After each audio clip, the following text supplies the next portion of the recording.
I'm all like this, eh? Now be small, big, they sub for the Arise TV this morning as the clay soda or half for you. The chairman of the WOTO WOTO department for Arise TV, which is Rufai Useni, like this. So this one, I don't boss at 2 seconds soon. That be big. Like this now, so Rufai don't come and they call Emi Lokon. Say make Emi Lokon urgently say he need to go apologize to former President Goodluck Jonathan. Yes, nah. For those of now we won't know why he say make this make Emi Lokon go apologize to. Now we'll watch this video now. Because the guy see chook man say many other things where you need to hear by yourself. My voice don't crack this morning. I best you mention me look my voice your crack. What did happen? I beg.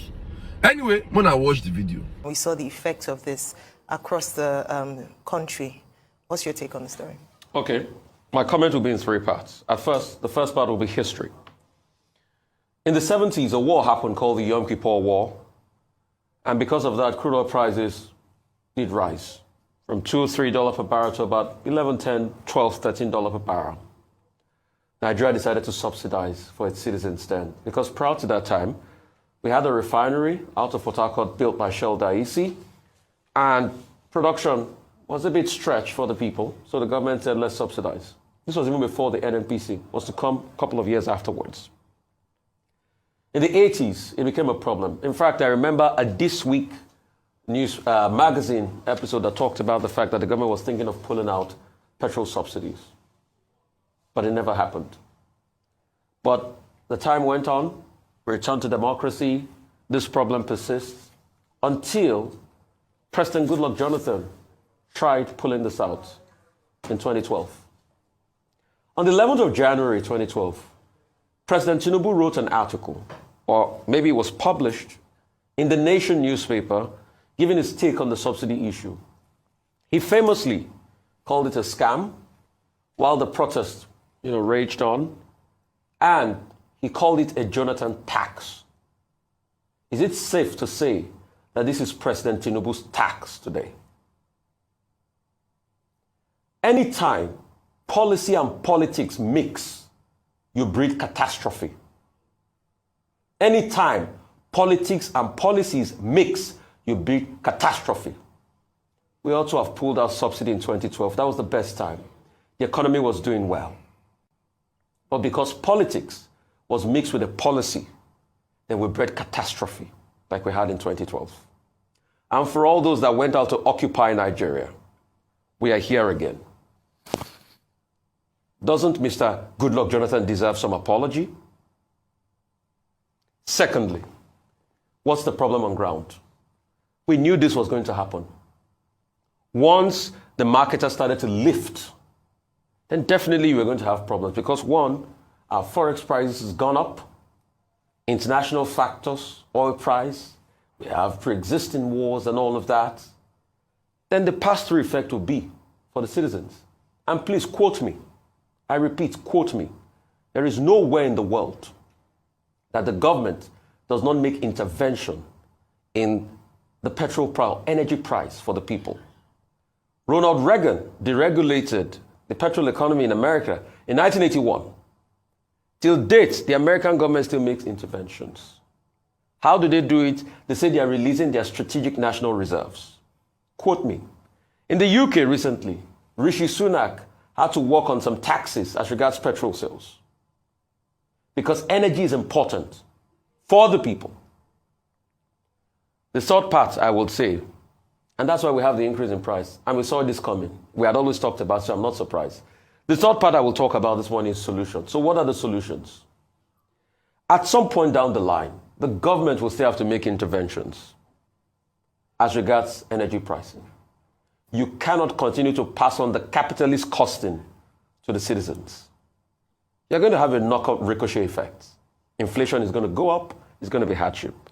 Solutions, multiple-pronged approach. Number one, we have 4 working modular refineries. Incentivize those refineries. Ensure they get crude so they can produce locally. Ensure the Dangote refinery comes on board so they can augment. Let us move to local production big time. We can't keep using our forex to import. And also, if we can sell crude to these local refineries in Naira so that they can get crude so we can produce and serve our local market. Secondly, shore up the agricultural sector. There's a lot of instability. Farmers are being chased around now because of terrorists and all of that. Build silos to be able to store agricultural produce, to cut out the middlemen. Also ensure that to a large extent, you fix the insecurity problems on the farm so we can have food. And please, President Tinubu, the other borders that have not been opened, please open those borders, let food come in. Let food come in. Give farmers seeds, give them palliatives and all of that. He has done some of that. Also, as a point I'd like to make as regards logistics, to transport petrol is a big problem. Yeah. So please, all those other moribund narrow gauge lines, we can resuscitate them to transport petrol and agri-produce. I hear there's no time, I'll yield the floor. The second thing again is the forex regime. The naira, as you speak now, in the I and E window, is about $800 to to the dollar. Yes, 800 naira to the dollar. If it reaches 1,000 to the dollar, we are in trouble, serious trouble. So this is the reality of what we face in Nigeria at this moment. And that's why, organized labor is saying that, look, you have to get the local refineries to work. And secondly, the committees that was originally promised to look into the issue of palliatives, organized labor, through its president, Joe Ajero, is saying, where are those committees? Those committees have not been set up. You are just taking decisions on top of the head of the Nigerian people and imposing more hardship on them. And that's why organized labor is saying it will pull out of the negotiations. Organized labor wants to pull out. And as to the reference to 2012, I've seen some people putting out a video there saying, where are all those people who gathered at Ojota in 2012, January, saying that the revolution had begun? At that time, the increase in fuel price was from 65 naira to 120 naira. Now we have had, almost double the matter. Everybody is quiet.